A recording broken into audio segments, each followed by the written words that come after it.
4:21 p.m., Riverside Union Medical Center. The emergency room was busy and loud, like always.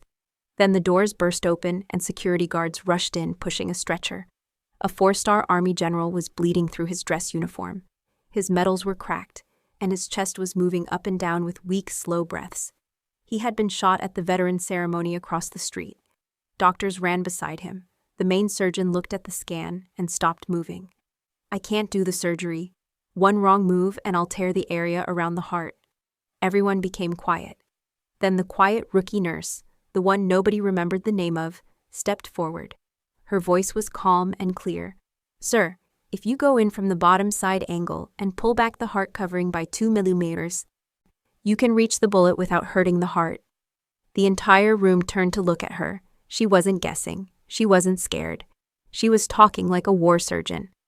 5 minutes later, with her help, the general had a heartbeat again. The surgeon looked at her. "Where did you learn that?" Ella Hart took a breath. "From a life I was never supposed to live through." That night, her name spread through the city, and the killer who failed to kill the general was already standing outside her house. Before we begin, don't forget to comment where you're watching from and subscribe for more medical military stories. Your support truly keeps this channel alive.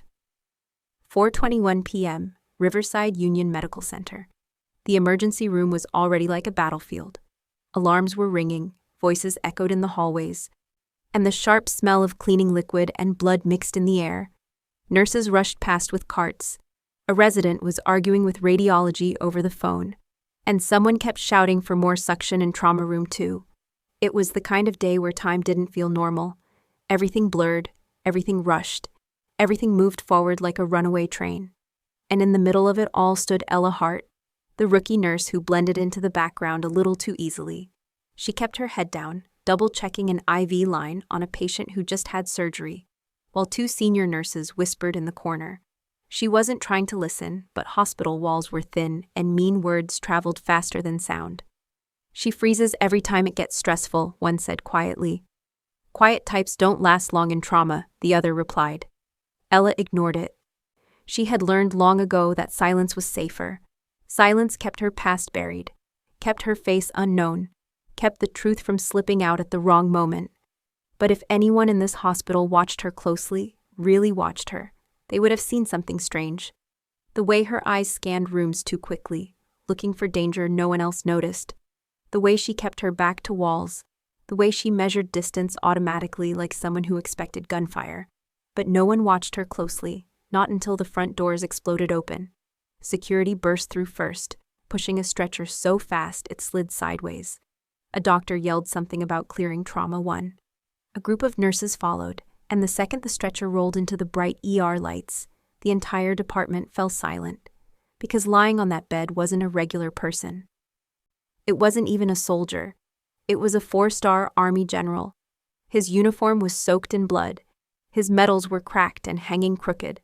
An oxygen mask was fogging up as he struggled for air.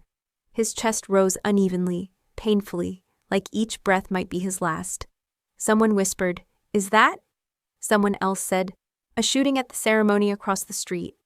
But Ella didn't hear the rumors. She heard the beeping, a fast, unstable rhythm. And she saw what no one else saw yet. The small bullet hole on the general's left chest, too close to the heart to be anything but deadly. Doctors flooded the area. The lead surgeon, Dr. Catton, pushed through the crowd, shouting commands like a man trying to stop a disaster. "Get me imaging. Move, move, move." The trauma room became a frenzy. The general's breathing got worse. His pulse skipped. Blood pressure dropped. Catton looked at the bedside ultrasound screen, then at the wound, and for the first time that day, his confidence broke. "The bullet is near the edge of the heart sac," he said, voice tight. "Too deep. If I touch it, I'll kill him." The room froze. This was the first hidden hook. The moment when the audience realizes the surgeon can't do it. Ella stood just behind the crash cart, her heart pounding. But not from fear, from knowing. She had seen this before. She had lived this before on battlefields where seconds meant arms and legs or lives. She stepped forward before she even knew she was moving. "Dr. Caton." He didn't look at her. "Not now, nurse." But she didn't back down.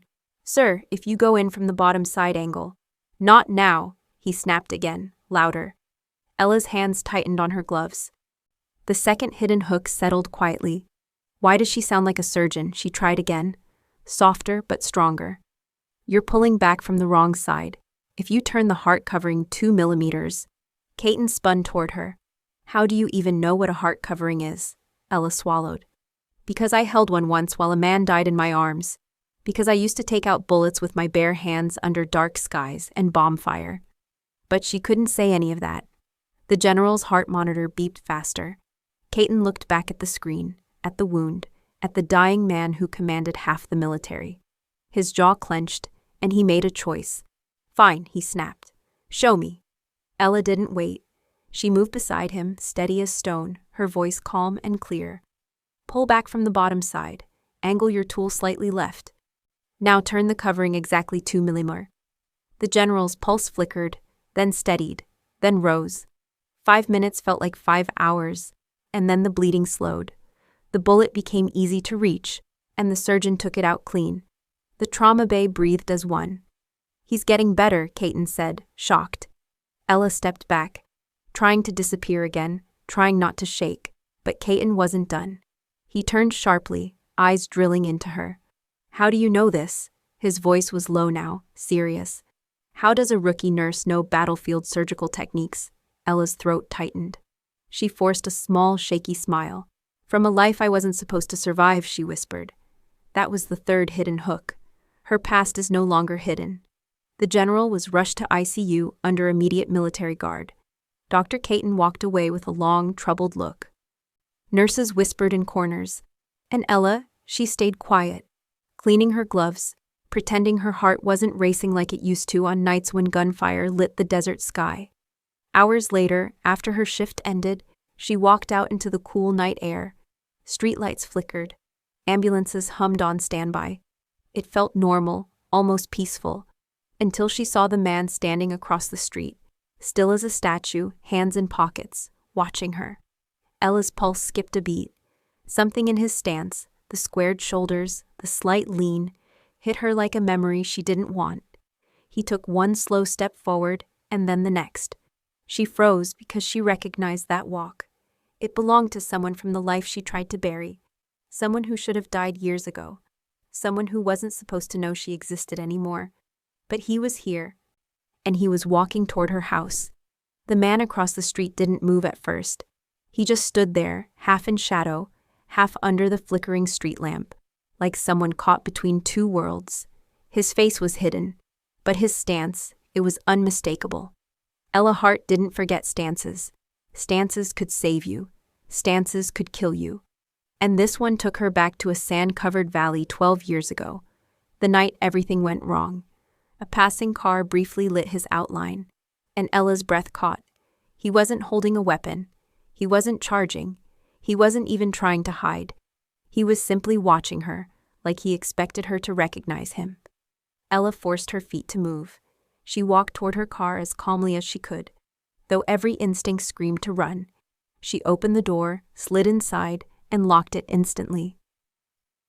But she didn't start the engine. She watched him through the windshield, her heart pounding fast enough to break ribs. He took one small step forward, then another. Ella's hand hovered over her phone. Should she call the police? The hospital security? CIA contacts she didn't technically have anymore? No, not yet. She needed to be sure. The man paused at the curb, head tilted slightly. The same curious tilt her team used when telling friend from enemy in the field. That alone almost made her sick. Finally, he stepped back, turned, and walked away into the darkness without a single word. Ella sat frozen for a full minute before breathing out. She leaned her forehead against the steering wheel, letting the cold panic slowly drain out of her. But she knew something now. He didn't come near her by accident. He knew who she was, and he wanted her to see him. She drove home with shaking hands, eyes jumping to every shadow, every parked car, every passing person. Her brain snapped into patterns she thought she'd buried, counting exits, noticing shiny surfaces, checking blind spots. By the time she reached her small apartment, she was shaking with a mixture of fear and something far older, muscle memory. Ella stepped inside, locked the door, and sat on the edge of her bed. The quiet of the room was choking. Her past wasn't creeping back. It was running full speed. She grabbed her old backpack from the closet, the one she kept for emergencies. Inside were items that didn't belong to a rookie nurse: a field bandage, a combat tourniquet, a broken satellite phone, a Gulf War campaign patch, and a rusted metal tag carved with 3 letters she hadn't spoken aloud in years: SEAL. Her old life stared back at her, and she understood that life wasn't done with her. Her phone buzzed. She nearly jumped. When she checked the screen, her pulse spiked again. Unknown number. "Nice work today, Corpman." The message hit her like a punch. Only one person ever called her by that name. She typed with shaking fingers. "Who is this?" 3 dots appeared, then vanished, then reappeared. "You already know. We need to talk. He won't stop until the general is dead." Ella's throat tightened. So this was about the general, not her. But why bring her into it? Why show himself? Why send messages now, she typed. "You're supposed to be dead." A long pause. "So were you." Ella's blood turned cold. That sentence wasn't just a statement. It was a warning. Another message came through. "He betrayed us, Ella. He left us to die. I won't let him walk away from it again."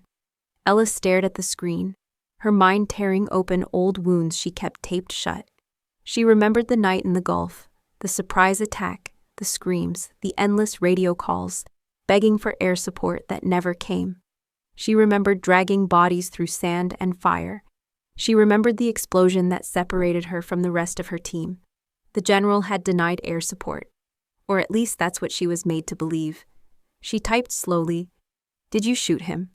This time, the reply came instantly. "I tried, but I wasn't aiming to kill. Not yet." Ella's stomach dropped. "Not yet." She whispered the words aloud and felt her skin crawl. This man, her former teammate, wasn't on a mission. He was on a hunt. Then a final message appeared. "They used you today, Corpman. Same way they used all of us. Be ready." Her phone went dark. Ella sat in silence, the shadows in her apartment suddenly feeling too alive, too watchful. She realized the 3rd hidden hook was taking shape. The truth wasn't as simple as a betrayed soldier seeking revenge. Someone else was moving the pieces. Someone who leaked her name. Someone who wanted the killer to come out. Someone who wanted Ella back in the game without her permission. The CIA.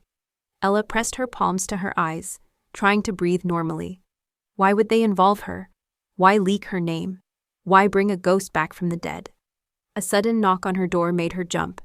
She grabbed the nearest object, a lamp, and moved quietly toward the peephole. 2 men in suits stood outside. Not police gear, not military. Not police. Suits. One flashed a badge toward the peephole, almost as if he knew she was watching. CIA. Ella's heart dropped to her knees. She opened the door a crack. "What do you want?" The taller agent stepped forward, just enough to seem friendly, but not enough to be trusted. "Ms. Hart, we need you to come with us." She stiffened. "I'm not under arrest." "No," the agent said. "You're not."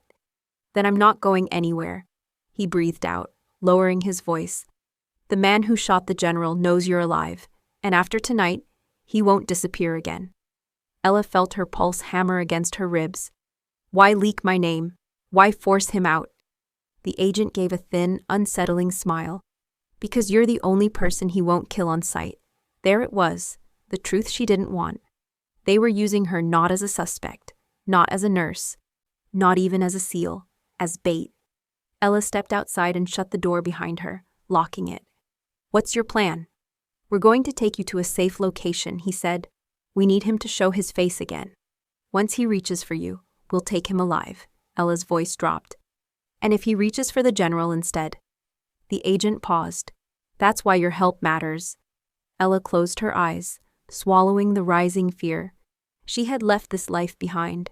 She had chosen healing over violence, silence over secrets, nursing over war. But war came looking for her anyway. She followed the agents to their unmarked car. Before getting in, she glanced once down the empty street. The killer was gone, but the mark of his presence, his stance, his shadow, his message, stayed. This wasn't over, not even close.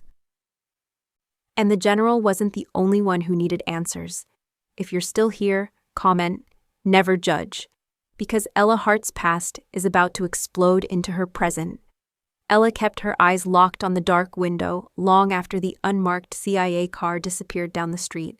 She should have felt safer. She didn't. The air around her felt too heavy, too charged, like the desert nights before a surprise attack. When you sensed danger long before you saw it.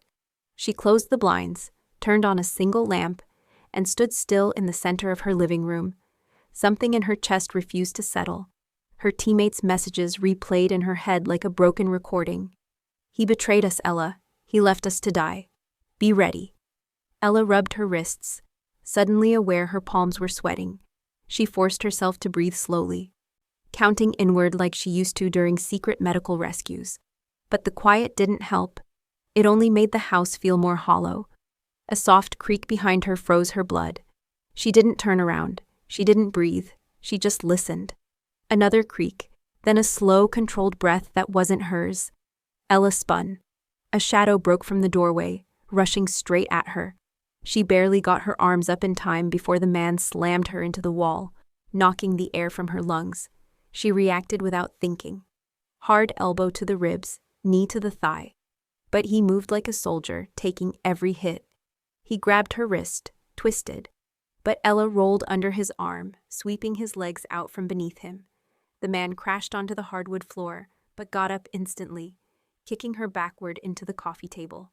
She gritted her teeth, pain shooting up her spine, but she pushed off the table and charged. The two crashed again, a blur of fists, breath, and muscle, fighting in tight, rough patterns that only two trained fighters would recognize. He pinned her wrist. She fought back, pinning his shoulder. He trapped her arm. She shifted weight and snapped it free. He reached for a knife at his belt. She kicked it out of his hand. It slid across the floor, spinning beneath the couch.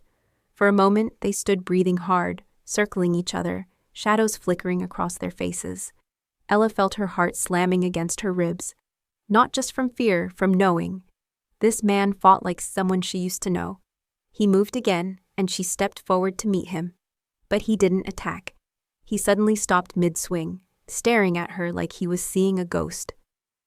Slowly, he reached up and pulled off his mask. Ella's world stopped. The face staring back at her was beaten, scarred, older, but she could never forget it.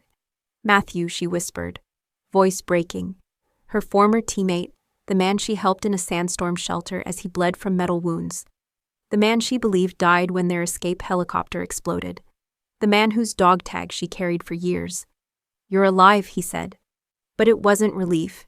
It was disbelief mixed with guilt. Ella stumbled back, gripping the wall. "They told me you died. They told me both of you died." Matthew looked down, his chest rising in a quiet, broken breath. "They told me the same about you." Silence pressed in around them. For a moment, the war they left behind years ago filled the tiny apartment like smoke. Ella forced herself to speak. "You shot the general. Why? Why now? Why at a ceremony full of veterans?" Matthew's jaw tightened. "He abandoned us, Ella." The words came out raw. "He denied air support while we were trapped under fire. We begged him. You begged him. You remember that night?" Ella did remember every second of it. The desert wind ripping through their gear. The radio static. Matthew's voice fading in and out. The screams when the first explosion hit. "What if the call never reached him?" she asked quietly. He shook his head sharply. "It did. I heard him. He said we were too deep for permission. He left us to burn so his record would stay clean." A sharp, thin pain ripped through her chest. She had spent years hating the faceless command behind that decision, but she'd buried the anger under sand, under silence, under a new life. Matthew stepped closer, voice lowering. "I wasn't aiming to kill him today. I want him alive long enough to confess, to answer for what he did." Ella swallowed hard. "If you hurt any of those veterans—" "I didn't," he cut her off, eyes fierce. 3 shots were fired. 2 were warning shots. The last one was meant to wound. "I won't kill the others. I only want him." Ella stared at him for a long, shaking breath. "How did you find me?" He held her gaze. "Your name was leaked on purpose." Ella felt her stomach drop. By the CIA, you know how they work. His voice darkened. They leaked you because I wouldn't kill you. They knew I'd show myself. You should have stayed hidden, she whispered. He shook his head. I needed to see you one last time. I needed to know you survived because I didn't deserve to. Ella stepped forward, grabbing his arm. Matthew, we were a team. You don't get to decide whose life is worth more. He froze at her touch, as if he hadn't felt a gentle hand in years. But then something changed in his eyes. Fear? He looked toward the window. They're here. Ella followed his gaze. Red lights washed across her curtains. Blue lights flickered through the cracks. Dozens. Too many. Matthew grabbed her shoulders. Listen to me. You need to stay behind me. Don't move. Ella shook her head. No, I'm not letting you. Ella, his voice cracked. They're not here to kill us, but they'll take me. And if they do, this is your only chance to learn the truth. A loudspeaker boomed outside. Matthew Cole, this is the CIA. Step outside with your hands visible. Ella felt her pulse hammering through her entire body. They were surrounded.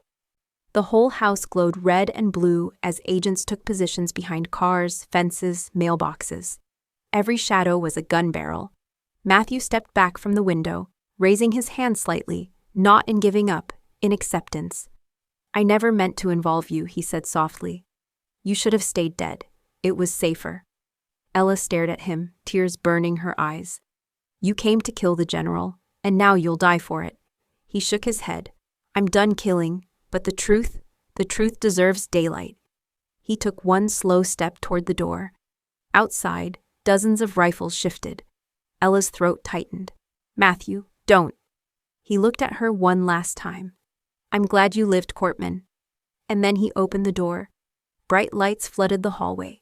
Shouts erupted. Rifles clicked. Boots thundered up the steps. Matthew stepped outside with his hands raised, and Ella heard the most terrifying sound she could imagine. A sniper sliding around into the chamber. The front yard lit up like a battlefield. The second Matthew stepped into the open, red and blue light sliced across his face, turning his features into a ghostly flicker of the man Ella once knew. She stood frozen just inside the doorway, fingers digging into the frame, breath shaking as she watched CIA agents swarm around him in a tight half-circle. Matthew Cole, the lead agent shouted. Down on your knees. Matthew didn't move. His hands stayed raised, his chest rising slowly, like a man accepting the end of a long, rough road. Ella saw it first, the faint shimmer on the roof of the house across the street. A scope, a rifle. The glint slid along Matthew's forehead like a silent promise. Her heart exploded into panic. She stepped forward without thinking. No, stop, don't shoot, he's giving up. But her voice was swallowed by the chaos. The sniper didn't fire, but the fact that he was ready, waiting, tracking Matthew's head. That was the first hidden hook. Matthew was in far more danger than the CIA wanted her to believe. The lead agent shouted again, Knees now! Finally, Matthew lowered himself, slow enough to show he was cooperating, fast enough to keep the sniper calm. Agents rushed in, tackling him, pinning his arms, slamming handcuffs around his wrists. Ella grabbed her shoes and ran outside. Don't hurt him, she yelled. Her voice cracked against the night air, raw with desperation. She didn't have time to hide. He didn't come here to kill me. 2 agents blocked her path. Ma'am, step back. No, you don't understand. A hand touched her shoulder from behind. She turned sharply, breath held. The CIA handler from earlier stood there, his expression surprisingly soft. Ella, we're not here to kill him. We're here to bring him in. Then why the sniper? She shot back. Insurance, he breathed out. We can't risk a second attack. Ella looked toward Matthew as they forced him into the armored vehicle. He wasn't fighting, he wasn't pleading. He just watched her, eyes calm, accepting, almost relieved. Like seeing her alive was the only closure he needed. That look tore through her like metal pieces. The van door slammed shut. The engine roared. The convoy disappeared into the night, leaving Ella standing in the street with tears she refused to let fall. She wrapped her arms around herself and whispered, I'm sorry. I'm so sorry, but the night didn't answer, only the silence. The next morning, the hospital felt different. Tense, guarded, heavy military presence surrounded the ICU floor. Security badges were checked twice, and every hallway felt like it held secrets. Ella had barely slept, but she walked into the building with a strange sense of purpose, like the war she thought she left behind was finally giving her one last mission. She stood outside the ICU room holding the 4-star general, the man Matthew believed had betrayed them. Her heart raced, not with fear this time, but with a need for truth she could no longer avoid. 2 MPs stepped aside. "You may go in." Ella drew a long, steady breath and entered. The general lay awake, propped against pillows. An oxygen tube rested beneath his nose. His chest was bandaged. His breathing was weak but stable. When he saw Ella, a faint gratitude flickered in his eyes. "You were the nurse from the operating room," he said softly. "The one who saved me?" Ella didn't respond to the compliment. She pulled up a chair and sat beside him. "I need to ask you something," she said quietly. "And I need the truth." His eyebrows tightened. "Of course." "In the Gulf War," she said, choosing every word like she was taking apart a bomb. "A small SEAL unit asked for air support. The call sign was Raven 12. The general's expression changed instantly. A flicker of pain, knowing, fear. Ella continued, voice low. "You said no. My entire team died because of that decision." The general closed his eyes, breathing out like he'd been waiting years to hear someone say those words. "No," he whispered. "That's not what happened." Ella's pulse quickened. He opened his eyes again, and for the first time, she saw the weight of a man who had lived with a ghost on his heart. "I never got the call, Nurse Hart," he said. "Not once. The signal officer in charge of watching that area was bad. Your request never reached command." Ella felt her throat close. "But the recordings were changed," he said, voice cracking. "The officer was selling information. He covered his tracks by making fake transmissions. By the time I learned your unit was under fire, the skies were locked down. We couldn't reach you." Ella stared at him, stunned, her entire world tilting. She expected him to deny it, make excuses, shift blame. She never expected grief. The general reached for her hand, slow, shaking. "I carried that failure for 12 years, he said. "I thought I cost good soldiers their lives. I tried to find the families, but everything about your unit was secret. I was told all 3 bodies were found." "No," Ella whispered. "Only 2. The realization hit him like a knife. "You were the 3rd, he breathed. "And you were alive." Ella wiped her cheek, shocked to find tears there. "I wasn't supposed to survive. None of us were." The general swallowed hard. "I'm so sorry, Corpsman Hart. I would have saved your team if I could have. I live with the guilt anyway." Ella looked down at their hands. For years she had believed the worst. For years she let hatred fill the cracks of her broken memory. And now, sitting beside the man she nearly hated, she saw the truth. He wasn't the enemy. He was another survivor. "Thank you," she whispered, "for telling me the truth." He squeezed her hand gently. "And thank you for giving me a second chance at life." When Ella stepped out of the ICU, Dr. Caton was waiting at the nurse's station, rubbing the back of his neck awkwardly. "You know," he said quietly, "rookies don't usually save 4-star generals." Ella gave a tired smile. "Guess I'm not a very good rookie," he chuckled nervously. "If you ever want the position for real, we'd be lucky to have you." Her smile softened. "I'll think about it." As she walked down the hall, sunlight streamed through the windows, touching her face like a gentle reminder that she had survived 2 wars now. The one overseas and the one inside her own chest. But even survivors get tired. Ella paused at the window overlooking the city. Matthew was alive. The general wasn't her enemy. And the truth, the real truth, was finally out of the shadows. She placed her hand over her heart, breathing out the kind of breath that felt like the beginning of healing. And she whispered to herself, "Maybe I can stop running now." If you felt Ella's journey, if this story touched you, please subscribe. Your support is the only reason I can keep creating these stories.